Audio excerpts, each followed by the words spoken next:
पूरी अयोध्या में दौड़ दौड़ कर कहते थे कि मेरा भरत मेरे से भी अच्छा खेलने लगा, आज मेरे भरत ने मुझे खेल में परास्त कर दिया। गुरुदेव, हमारे इस प्रेम को किसकी नजर लग गई गुरुजी? क्या मेरे वन में जाने से भैया वापस चले जाएंगे? बोले मैं लेके चला जाऊंगा। गुरुजी बोले, भरत जी नाचने लगे। भरत जी, गोस्वामी जी कहते हैं ऐसा अवसर आया, ऐसा लगा मानो महाराज जीवित हो गए हो।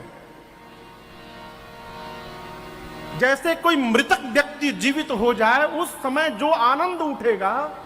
भरत जी सुने कि मेरे वन में जाने से भैया वापस चले जाएंगे, भरत जी नाचने लगे। वो हॉर्न बंद है क्या? वो बंद है स्पीकर। आवाज आ रही है उधर? नहीं आ रही है। आ रही है उधर? बंद है। उस देखिए तार वार छूट गया होगा। भरत जी बोले, गुरुदेव मैं एक बात स्पष्ट कर देना चाहता हूं, मैं 14 साल के लिए वन नहीं जाऊंगा। भरत जी बोले, गुरु जी बोले मतलब? भरत जी बोले, कानन कराऊं जन्म भरे बासु। भरत जी बोले, गुरुदेव 14 वर्ष बाद अयोध्या जाऊं और कहीं कैकई फिर से मुझे राजा बनाने का सपना देख लेगी तो मैं ये समस्या ही समाप्त कर देना चाहता हूं। गुरुजी, मैं जीवन भर वन में रहने को तैयार हूं, मैं अयोध्या लौट कर नहीं आऊंगा। जब तक आखिरी सांस है मैं वन में बिता लूंगा। प्रभु आप मेरे भैया को लेकर वापस जाइए। ए भरत जी की वाक्य गुरुदेव के मति को हिला के रख दी। तीसरी बैठकी, गुरु जी सबको लेकर राम जी के पास गए। कहे राम निर्णय लो। राम जी बोले आप निर्णय लीजिए। गुरु जी ने कहा भरत के प्रेम ने विचार करने की शक्ति समाप्त कर दी है। हम तो कहते हैं राम जो भरत कह रहे हैं वो निर्णय ले लिया जाए। राम जी बोले स्वीकार है मुझे भी। अब दर्शन करिए, जैसे राम जी बोले कि मैं भी वही करूंगा जो भरत जी कहेंगे, गुरु जी ने भरत जी से कहा भरत बेटा जो जो कहना है आज कह दो। ऐसा अवसर दोबारा जीवन में प्राप्त नहीं होगा। भैया कह दिए हैं, जो आप कहेंगे वो राम जी करेंगे, जो कहना है आज कह दो।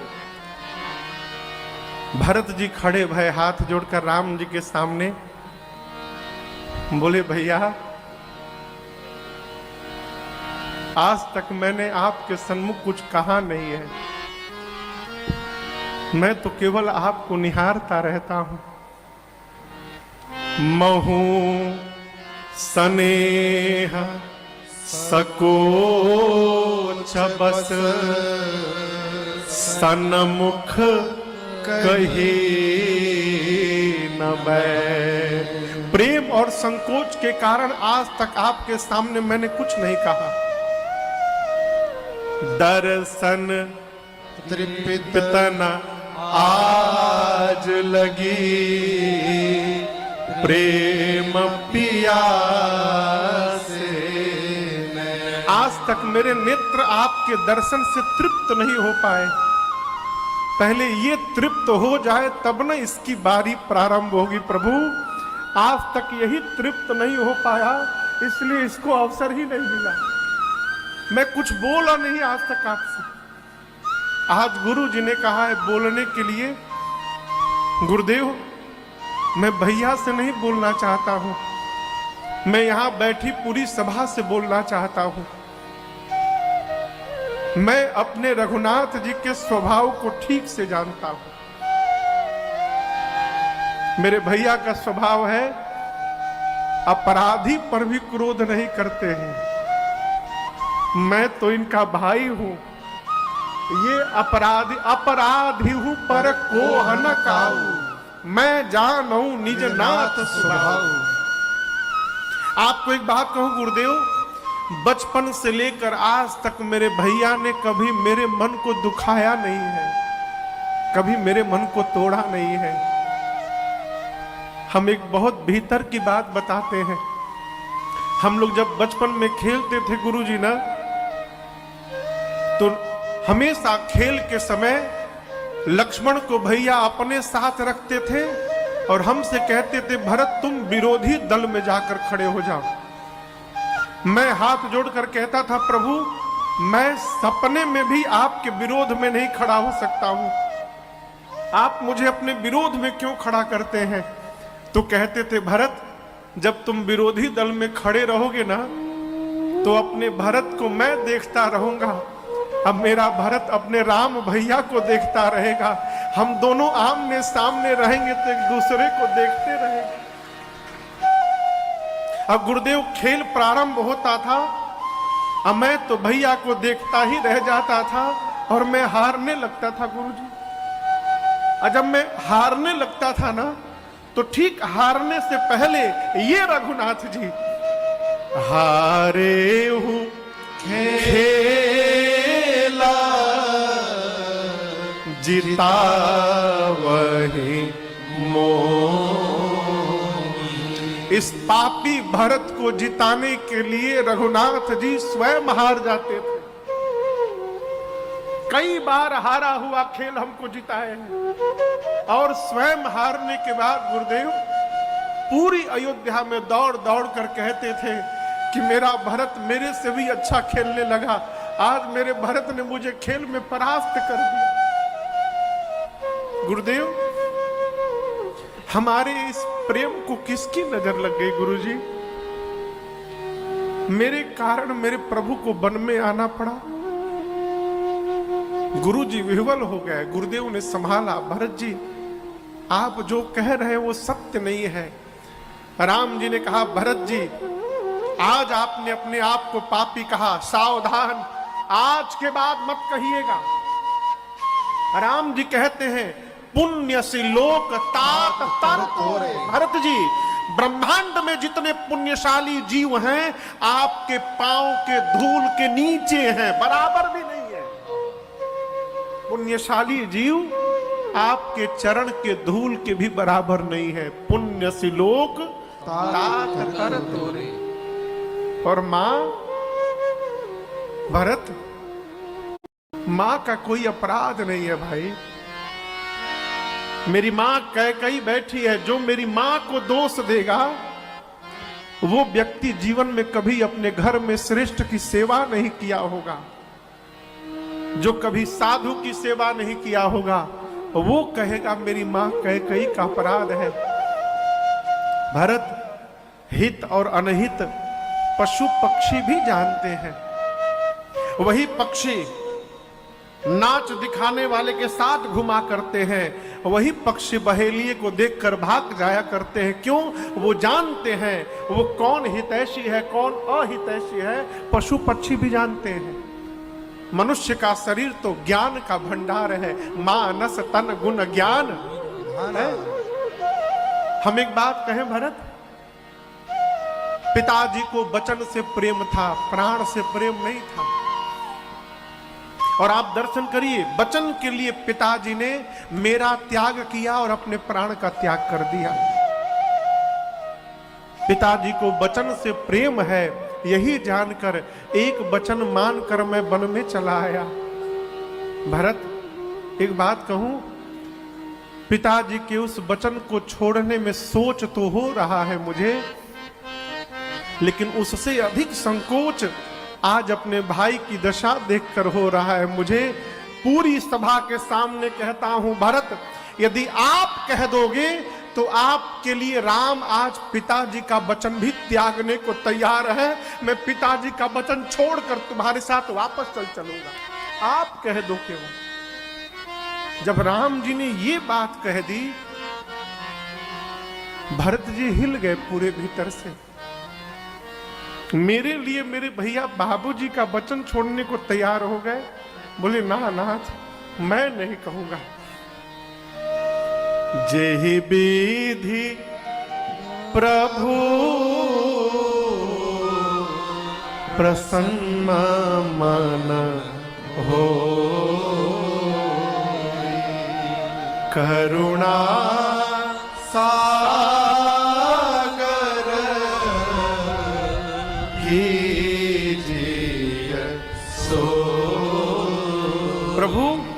जैसे आपका मन प्रसन्न हो आप करिए, आप जो आज्ञा देंगे हम पालन करेंगे। अई भरत जी इतना कहे थे, तब तक जनक जी महाराज चले आए। उनके दूतों ने आकर सूचना दी, राम जी गए। पूरे समाज को लेकर आए, उचित स्थान दिए। 4 दिन बीता। सीता जी की मां सुनैना जी गई कौशल्या जी के पास रात्रि में मिलने के लिए। कौशल्या जी ने बात बात में सुनैना जी से कहा, बहन आपसे एक प्रश्न पूछूं मैं? कहा कहिए। कौशल्या जी ने कहा, बहन घर को यदि प्रकाश की आवश्यकता हो तो कितने साधन हो सकते हैं प्रकाश के? सुनैना जी ने कहा 3 साधन हो सकते हैं, सूर्य, मणि और दीपक। सूर्य के प्रकाश से घर प्रकाशित हो सकता है, मणि के प्रकाश से और दीपक के प्रकाश से। कौशल्या जी ने कहा, बहन महाराज के जाने के साथ ही सूर्य वंश का सूर्य डूब गया, मेरे कुल का सूर्य डूब चुका है। रघुवंश के मणि राम है, मेरे घर का मणि घर छोड़कर वन में आकर बैठ गया है। अब मेरे घर को प्रकाश देने के लिए केवल एक दीपक बचा है। सुनैना जी ने पूछा, वो दीपक कौन है? कौशल्या जी बोली, मुझे भी पता नहीं था, लेकिन प्राण छोड़ने के पहले महाराज ने मुझसे कहा था, कौशल्या एक बात कहता हूं, जाने हूं सदा भरत कुल दीपा। बार बार मोहि कहेऊ महीपा, जाने हूं सदा भरत कुल दीपा। महाराज ने बताया था, कौशल्या ये जो भरत है ना, ये भरत ही हमारे कुल का दीपक है। और आज मुझे भय लग रहा है कि राम के वियोग रूपी हवा के आगे कहीं मेरे कुल का दीपक ये बुझ न जाए। यदि राम भरत को अपने साथ नहीं रखेंगे तो भरत प्राण का त्याग कर देगा। और मुझे अपने राम की चिंता नहीं है, मुझे अपने पुत्र भरत की चिंता है। ये कौन कह रहा है? ये राम की मां कह रही है, कौशल्या, कि मुझे राम की चिंता नहीं है, मोरे सोच भरत कर भारी, मुझे भरत की चिंता है। सुनैना जी ने समझाया, आप चिंता न करिए, ये जो कुछ भी घटना घटी है श्री याज्ञवल्क ऋषि ने हम लोगों को पहले ही बता दिया था। जाते समय सीता जी को लेकर गई। जनक जी ने सीता जी को देखा, खूब लाड़ लड़ाया, दुलार किया। रात्रि में सुनैना जी ने जनक जी से कहा, कौशल्या जी कह रही थी आप राम जी से कहिए लक्ष्मण को छोड़ के भरत को रख ले। जनक जी ने कहा, चिंता न करिए देवी, जितना दोनों भाइयों को राम भरत जी को मैं जानता हूं, भरत जी वही करेंगे जो उनके भैया राम कहेंगे, आप चिंता न करिए। प्रातः काल राम जी गुरु जी से बोले, गुरुदेव निर्णय लीजिए। गुरु जी जनक जी से बोले, आप निर्णय लीजिए। जनक जी भरत जी से बोले, भरत भैया आप निर्णय लो। भरत जी बोले, बाबूजी चले गए, आप पिता के समान हैं, गुरु जी भगवान के समान हैं, आप लोगों के रहते मैं निर्णय लूंगा उचित लगेगा, आप लोग निर्णय लीजिए। चौथी बैठकी अब प्रारंभ हुई। गुरु जी सबको लेकर राम जी के पास गए। बोले, राम कोई निर्णय नहीं ले रहा है, आप निर्णय ले लो। राम जी बोले, आपके चरणों की सौगंध लेता हूं गुरुदेव, आप और जनक जी जो आज्ञा देंगे राम उसी का पालन करेगा, आप लोग बड़े हैं, निर्णय लीजिए। सब एक दूसरे के सिर पे टालने लगे। कोई जब निर्णय नहीं लिया तो भरत भैया खड़े होकर बोले, भैया हम बताएं हम क्या चाहते हैं। राम जी बोले, कहो क्या चाहते हो। भरत जी बोले, जहां नाथ रख दोगे जहां नाथ रख दोगे, आप जब तक नहीं कहिएगा वहीं मैं रहूंगा। जहां ले चलोगे वहीं मैं चलूंगा। जहां ले चलोगे वहीं मैं चलूंगा। जहां नाथ रख दोगे, जहां नाथ रख दोगे वहीं मैं रहूंगा। जहां ले चलोगे वहीं मैं चलूंगा। जहां ले चलोगे वहीं मैं चलूंगा। ये जीवन समर्पित शरण में तुम्हारे, तुम ही मेरे सर्वस्व, तुम ही प्राण प्यारे। ये जीवन समर्पित शरण में तुम्हारे, तुम ही मेरे सर्वस्व, तुम ही प्राण प्यारे। तुम्हें छोड़ कर ना, तुम्हें छोड़ कर ना मैं किससे कहूँगा। जहाँ ले चलोगे वहीं मैं चलूँगा। जहाँ ले चलोगे वहीं मैं चलूँगा।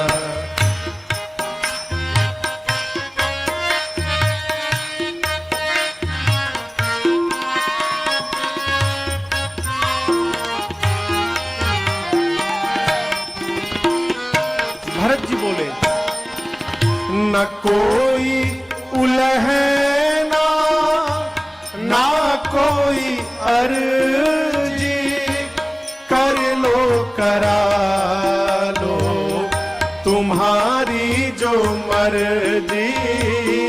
न कोई उलहना ना कोई अर्जी, कर लो करा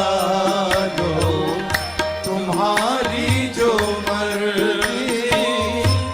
कहना भी होगा तो, कहना भी होगा तो तुम्हीं से कहूँगा। जहाँ ले चलोगे वहीं मैं चलूँगा। जहाँ ले चलोगे वहीं मैं चलूँगा।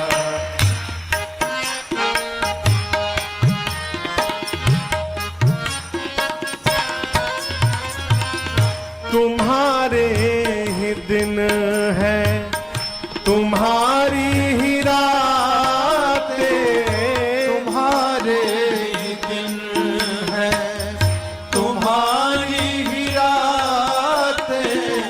कृपानाथ सब कुछ है तुम्हारी कृपा से।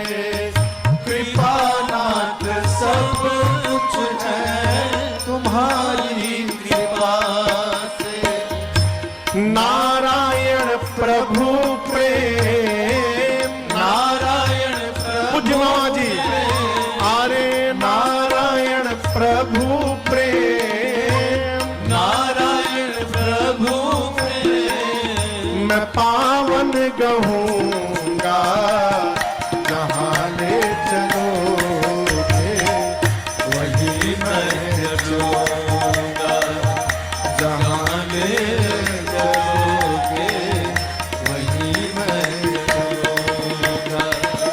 जहाँ नाथ रख दोगे, जहाँ नाथ रख दोगे वहीं मैं रहूँगा। जहाँ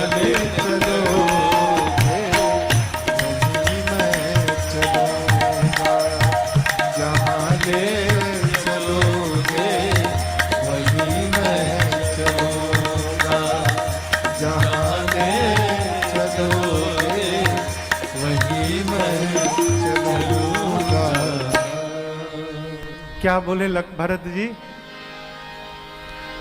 यहां दर्शन करिए। भरत जी कहते, प्रभु मैं आपकी सेवा करना चाहता हूं। कैसी? राम जी बोले कैसी सेवा करना चाहते हैं? भरत जी कहते, प्रभु अज्ञान सम न सुसाहिब सेवा, अज्ञान सम। घर में गुरुजी आ गए, घर में पिताजी हैं। सवेरे शाम 4 घंटा पिताजी का पांव दबाना ये सेवा नहीं है, ये कर्तव्य है आपका, सेवा नहीं है। अच्छा आप बताओ, रोज 4 घंटा पिताजी का पांव दबावे राजेश भैया, अब बात एको न माने, बाबूजी के पांव की सेवा करे रोज 4 घंटा और बाबूजी की एक भी बात न माने, ये कौन सी सेवा है हो? श्रेष्ठ की सबसे बड़ी सेवा है श्रेष्ठ की आज्ञा का पालन करना। भरत जी कहते हैं आज्ञा समन सुसाहिब सेवा, और मैं चाहता हूं वही प्रसाद, सो प्रसाद जन पावे देवा, सो प्रसाद। आप मुझे आज्ञा दीजिए रघुनाथ जी। राम जी